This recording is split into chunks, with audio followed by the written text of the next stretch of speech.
Praise the Lord, hallelujah. हम परमेश्वर को धन्यवाद देना चाहते हैं कि इस मौका के लिए कि परमेश्वर हमें दी है ताकि हम इस बाइबल स्टडी जो ऑनलाइन के द्वारा पेश किया जा रहा है इसमें हिस्सा ले सकें। तो आगे बढ़ने के पहले क्यों ना हम परमेश्वर के सामने हम जाके हम प्रार्थना करें।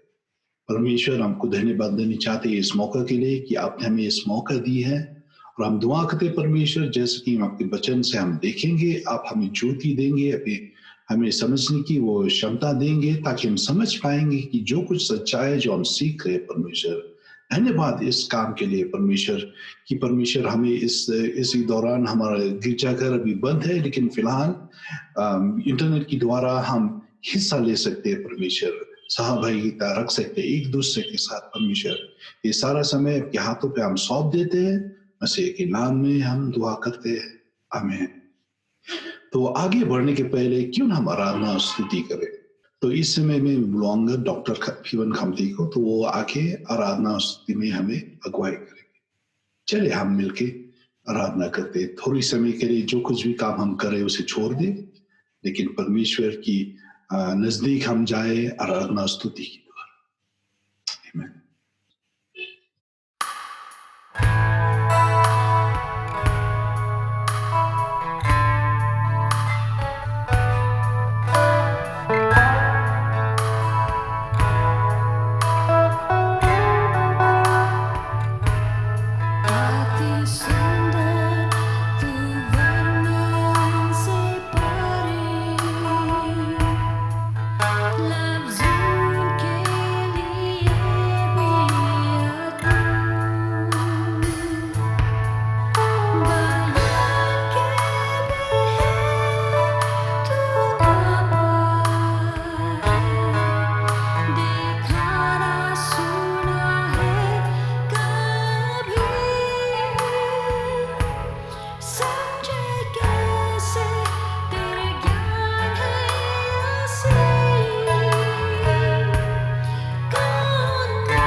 हम परमेश्वर का धन्यवाद देना चाहते हैं उनके मौजूदगी के लिए, उनके अभिषेक। जब भी हम आराधना स्तुति करते हैं, उनका मौजूदगी हम लोगों के साथ बन के रहता है।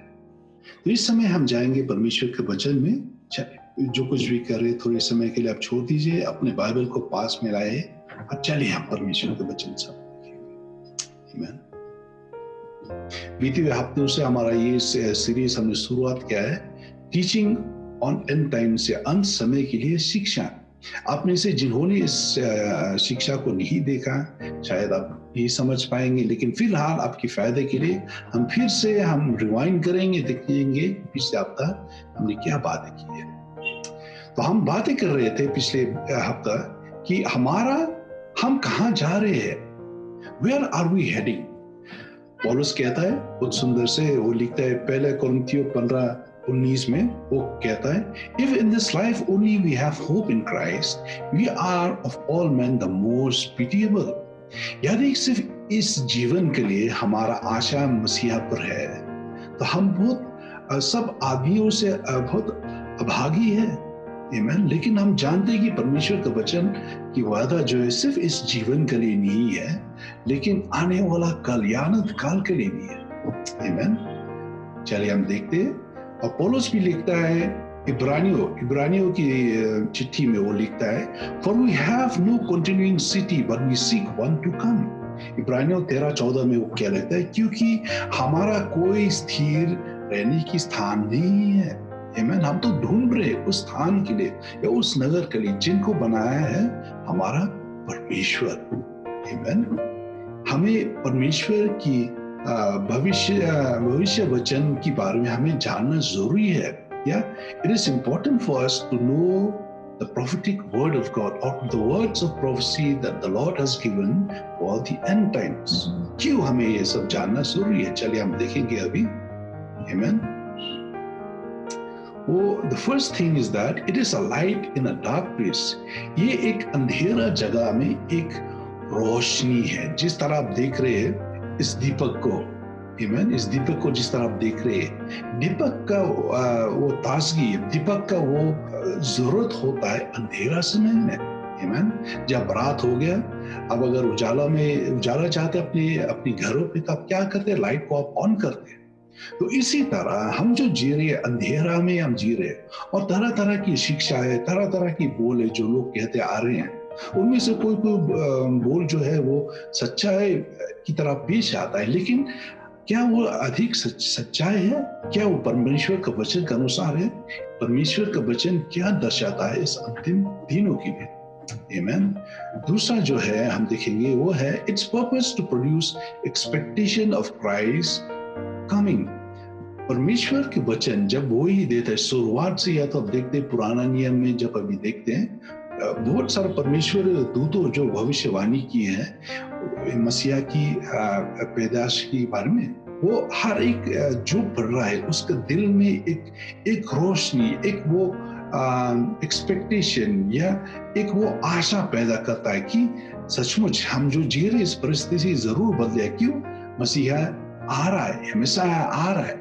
इसी कारण भविष्यवाणी का योजना जो है वो यही है, ताकि हम पे वो उस आशा को और जगाए। आमीन। तीसरा क्या है, परमेश्वर ने दिया है 7 principles of prophetic understanding and application. भविष्यवाणी जब बोला जाता है, जब परमेश्वर के दूत जब बोलते हैं, उनका ओर से कोई प्रिंसिपल्स, कोई सच्चाई होता है, जिसके दौरान जब हम इसे गौर करके देखते हैं तो हमारा लिए एक फायदा के कारण बन के रहेगा। वो सबसे पहला क्या है, हमें जानना चाहिए जब कोई भी भविष्यवाणी दिया जाता है परमेश्वर के वचन मुताबिक, पुराना नियम में व्यवस्था, ड्यूटोनॉमी 29:29 में हम देखते हैं सीक्रेट थिंग्स। उनमें से कोई भविष्यवाणी के बारे में कोई गुप्त बातें हैं जो हम समय से पहले नहीं जान पाएंगे, तो हमें बेताबी से, बेचैन से उसके बारे में चलना नहीं चाहिए, सवाल नहीं करने चाहिए कि वो ऐसा क्यों हो रहा है, क्यों ऐसा क्यों हो रहा है। क्योंकि कोई चीज जो घटता है, कोई घटना जो घटता है, वो दरअसल वो समय की पहले दिखाया नहीं जाएगा, वो गुप्त चीज है, they are the secret things. दूसरा क्या है, real things are given to them, otherwise no further revelation, और revelation is conditional on obedience। तो कोई कोई चीज जो है वो सीक्रेट है या गुप्त है, लेकिन कोई कोई चीज जो है जिसे प्रकट किया गया है, जैसे साफ जाहिर है, जब हम पढ़ेंगे तभी आसान से समझ पाएंगे इसे। आमीन।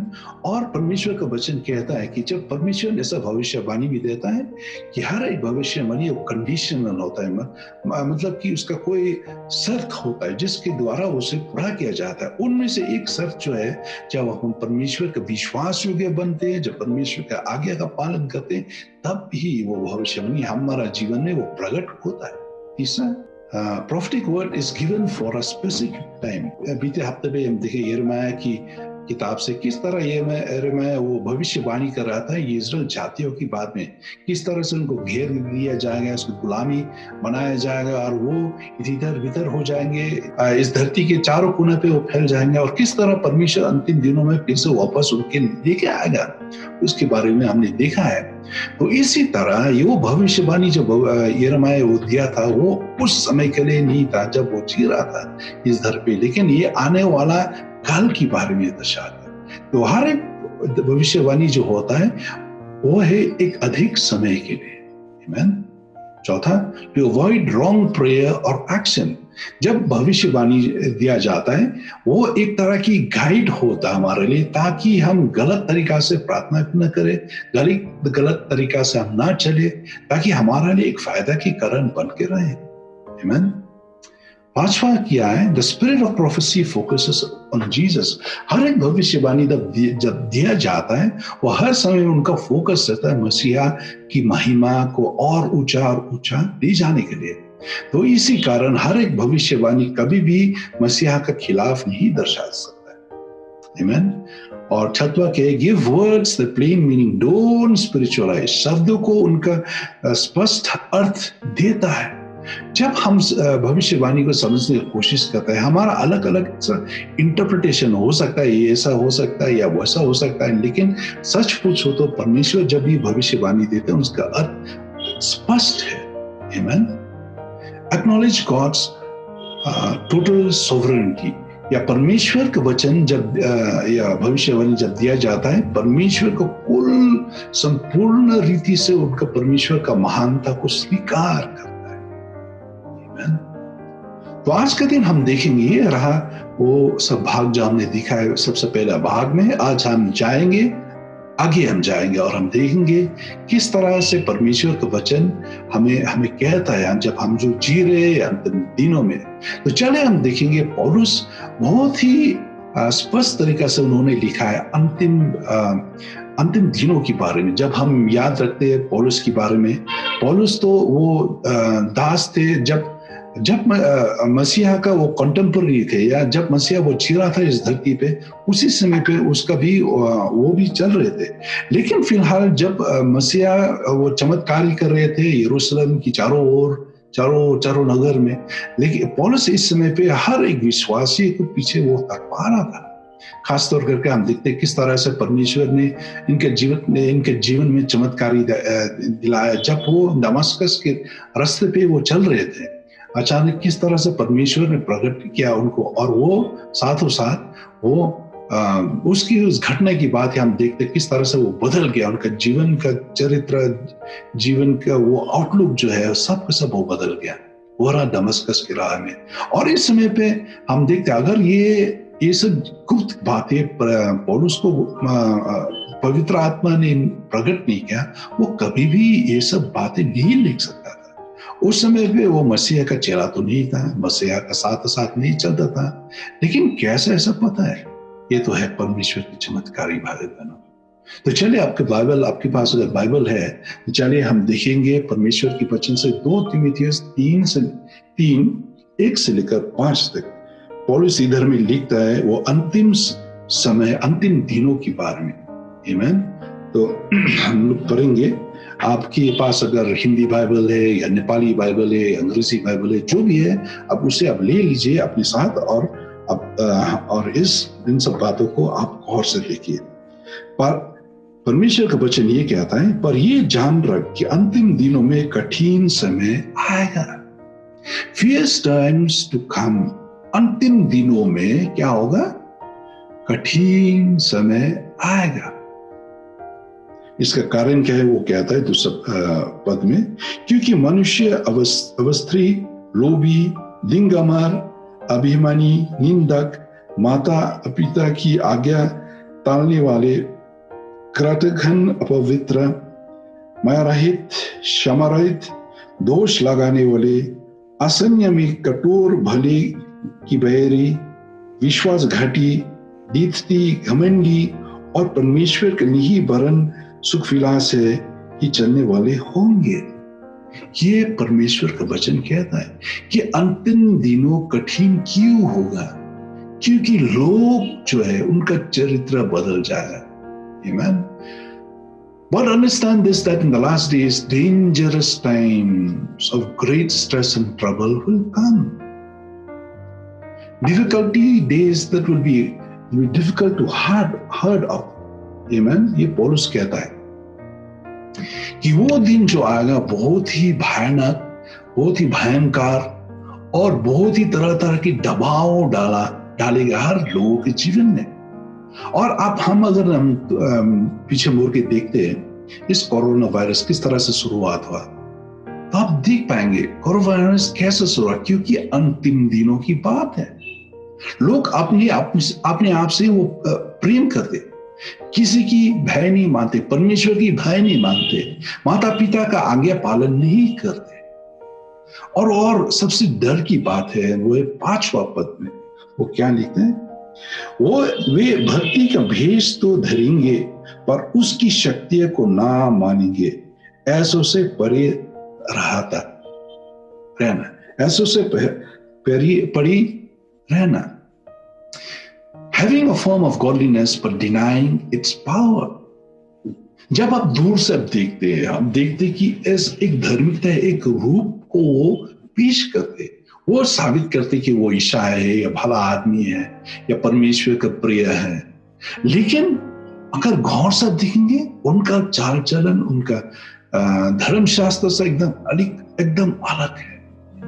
पौलुस इधर में कहता है कि and from such people turn away, इस तरह की व्यक्तियों से तुम क्या करो, बड़ी रहना, दूर रहना इन सब लोगों से।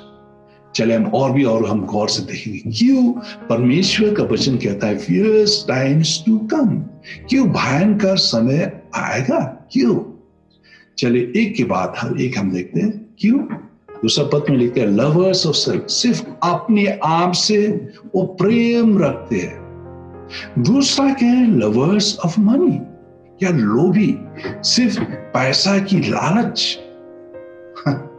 भाई बहनों, जब आप देखते हैं अपनी चारों ओर घर परिवार अड़ोस पड़ोस में, जब आप देखते हैं या तो फिर आप अगर देखते हैं अपनी दफ्तरों पे, ऑफिस पे, जहां कहीं भी देखो, जब कोई भी समस्या आता है, जब कोई भी प्रॉब्लम आता है, वो उसका शुरुआत कैसा होता है, क्योंकि लोग लोभी होते हैं पैसा की लालच में, है ना।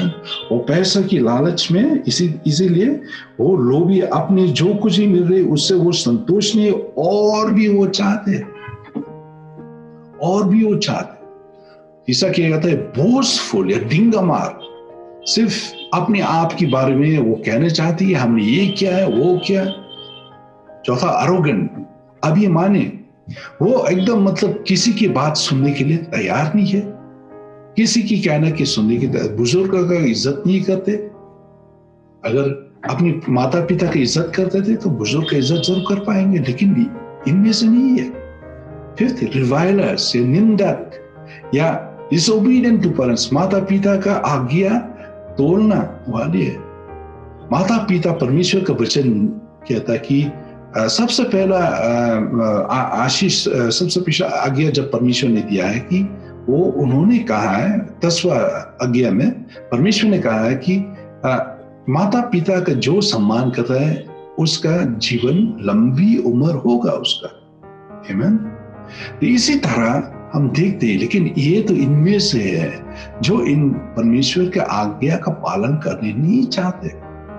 वह है अनग्रेटफुल, कठोर, अनहोली एंड प्रोफेन, अपवित्र लोग हैं। Unloving, irreconcilable, malicious gossips, परमेश्वर का वचन क्या कहता है। जब हम इन सब चीज के बारे में पढ़ेंगे, जो परमेश्वर का वचन दर्शाता है, लोगों का चाल चलन, लोगों का चरित्र कैसा होगा अंतिम दिनों में, ये तो सचमुच ही भयंकर, ये डर हुआ समय है। आमीन। तो आगे हम देखते हैं क्यों ये ऐसा हो रहा है। दूसरा क्या है, अपसर्च ऑफ ओकल्ट या मनोगीत का उपसंहार। आमीन।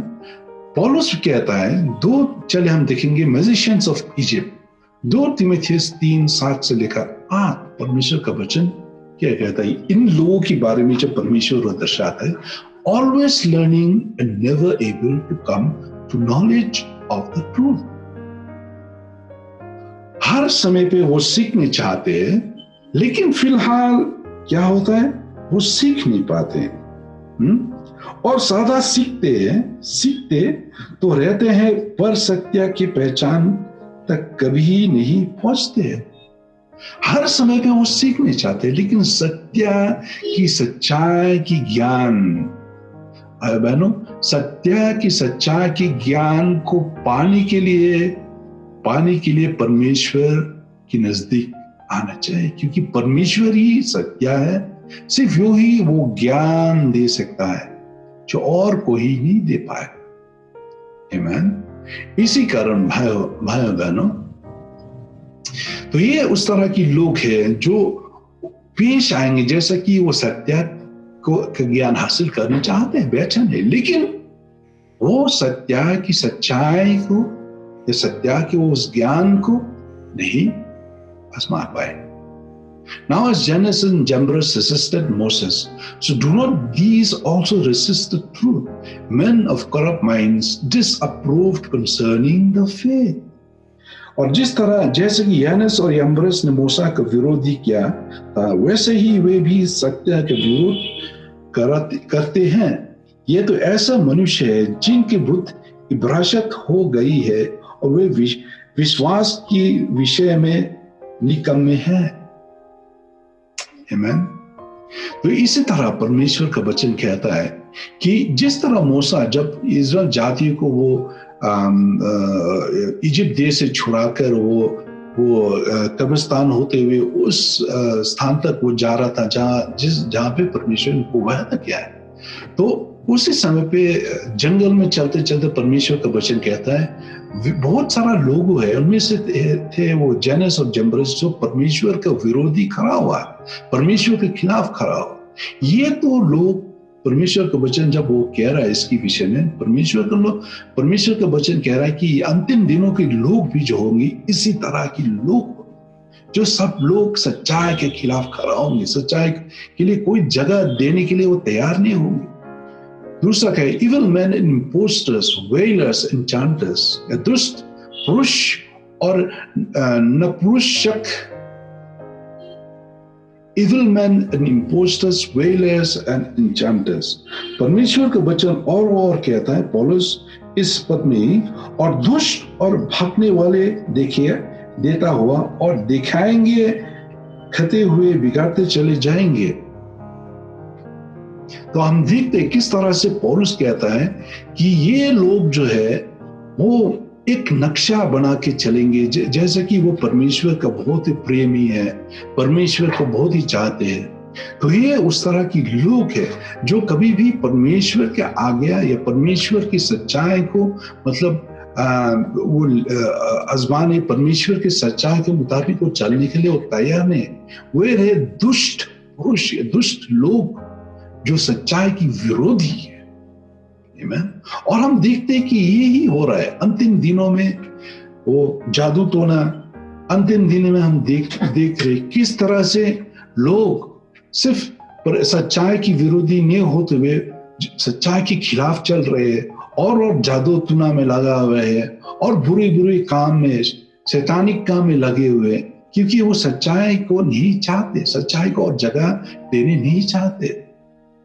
आमीन। Root problem is self-love। मूल समस्या क्या है? वो स्व प्रेम। भाइयों बहनों, जब root problem The root of all problems is the love of self. मूल्य समस्या जो है जिसके द्वारा इस तरह की संकट है, इस तरह की मुसीबत फैल रहा है, वो है क्या? स्व प्रेम, या सिर्फ अपने आप से वो प्रेम करना।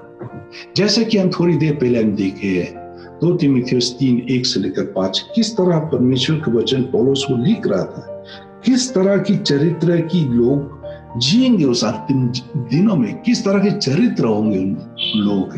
वो होंगे क्या? लवर्स ऑफ सेल्फ, सिर्फ अपने आप से प्रेम करना है, स्व प्रेम करना। लवर्स ऑफ मनी, पैसे से प्रेम रखना। बोस्टफुल, डिंगमार, आरोगेंट, अभिमानी, निंदक, माता पिता का आज्ञा पालन करने वाला नहीं। आमीन। तो इस तरह की लोग वो है भाइयों बहन। तो इसीलिए हम ये देखने चाहते हर एक, अब जब देखेंगे ये लिस्ट में भी जो बनाया हुआ है, सबसे पहले वाला क्या है? लवर्स ऑफ सेल्फ, या अपने आप से प्रेम करना। कठिन दिन क्यों आ रहा है? जब सब लोग सिर्फ अपने ही इच्छा के बारे में, सिर्फ अपने ही जरूरत के बारे में समय निकालते, सिर्फ अपने ही जो अपने को पसंद है सिर्फ उसके बारे में सोचते हैं, किसी और के लिए नहीं सोचता है, तो क्या होगा? अगर कोई घर परिवार में मान लीजिए पिता और माता है, जब ये पुरुष जो पिता सिर्फ अपने लिए सोचता है, तो घर के लिए, अगर घर परिवार के लिए नहीं सोचता तो क्या होगा? या फिर माता सिर्फ अपने लिए सोचता है, घर परिवार के लिए नहीं सोचता है, तो बेटा बेटी का क्या होगा? दामाद क्या होगा? पुरुष के क्या होगा? आमीन।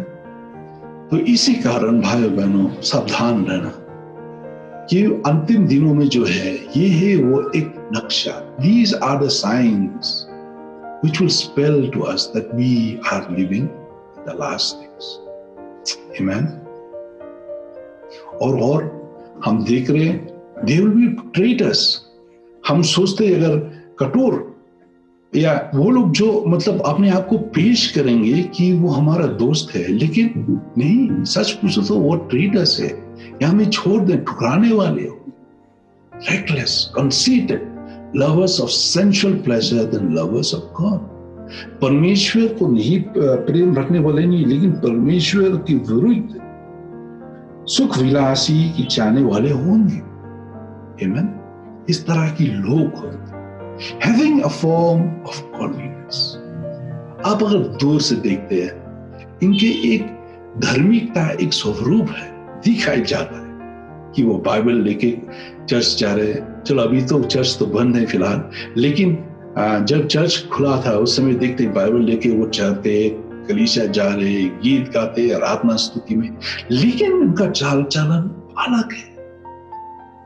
भाइयों बहनों, हमें सावधान रहना चाहिए इन सब चीजों से, गंभीर रीति से हमें देखना चाहिए, क्योंकि ऐसा ना हो कि हम में से भी कोई भी, हम लोगों का चरित्र, हम लोगों का चाल चलन इस तरह हो जैसा कि ये लोग हैं जो अंतिम दिनों में जी रहे हैं, जिसके विश्वास, जिसका प्रेम, जिसका आदर परमेश्वर तक नहीं है। आमीन। आगे जाएंगे। अच्छा, इसके बारे में तो मैंने कह दिया, a form of godliness, professing to be Christians, denying, लेकिन वो ईसाई होने का वो शक्ति, ईसाई होने का वो अभिषेक, उसे ठुकरा देते हैं। ये इस तरह की व्यक्तियां हैं। आमीन। सच में have entered but will not inherit. इनमें से जो लोग हैं वो जरा सा शुरुआत में तो वो ईसाई थे, लेकिन फिलहाल ये कभी भी प्रवेश नहीं कर पाएंगे परमेश्वर के वचन में। चलिए हम देखेंगे 1 कुरिन्थियों 6:9 से लेकर 11। 1 कुरिन्थियों 6:9 से लेकर 11 क्या बोलता है? Do you not know that the unrighteous will not inherit the kingdom of God? क्या तुम नहीं जानते कि अनन्य लोग परमेश्वर के राज के वरिश न होंगे? क्या तुम नहीं जानते कि अधर्मी लोग परमेश्वर की राज को नहीं अपनाएंगे। धोखा न खाओ, न विश्वास गमी, न मुठक पूजक, न परसगामी, न लुच्चे, न पुरुषंगे, न चोर, न लोभी, न पियाकाट, न गली डालने वाला, न अंधोर करने वाला परमेश्वर के राज्य के वारिस होंगे। Neither fornicators, nor idolaters, nor adulterers, nor homosexuals, nor sodomites, nor thieves, nor covetous, nor drunkards, nor revelers, nor extortioners will inherit the kingdom of God. देखिए, ये रहा परमेश्वर का वचन। ये लोग जो शायद शुरुआत में ईसाई हुए थे, लेकिन कैसे ही इस पृथ्वी का लालच में उनका आंख में पट्टी डाल दी और वो परमेश्वर की राह से पीछे मुड़कर अपनी राह में वो चल रहे। तो परमेश्वर का वचन साफ जाहिर करता है, इस तरह के लोग कभी भी प्रवेश नहीं कर पाएंगे परमेश्वर की राज्य में। और परमेश्वर का वचन क्या कहता है? And such were some of you. ऐसे ही आप में से कोई थे, लेकिन आपको क्या किया गया? परमेश्वर ने अपने लहू से आपको शुद्ध किया, आपको साफ किया। आमीन।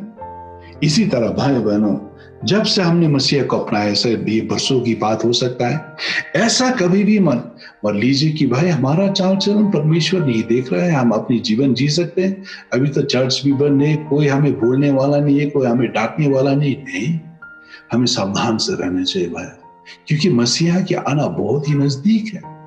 तो हम अगर इनमें से कोई काम, बुरे काम जो इधर में जिस तरह लिखा गया है, अगर हम इस तरह की कोई बुरे काम हम कर रहे हैं या हमारा चरित्र इन सब चरित्रों से मिल जुलता है, तो हमें मन फिराना चाहिए, ताकि ऐसा न हो कि जब मसीहा आए हमें पीछे रहना पड़े। आमीन। और हम देखेंगे इफिसियों 5:3 से लेकर 7 परमेश्वर का वचन क्या कहता है।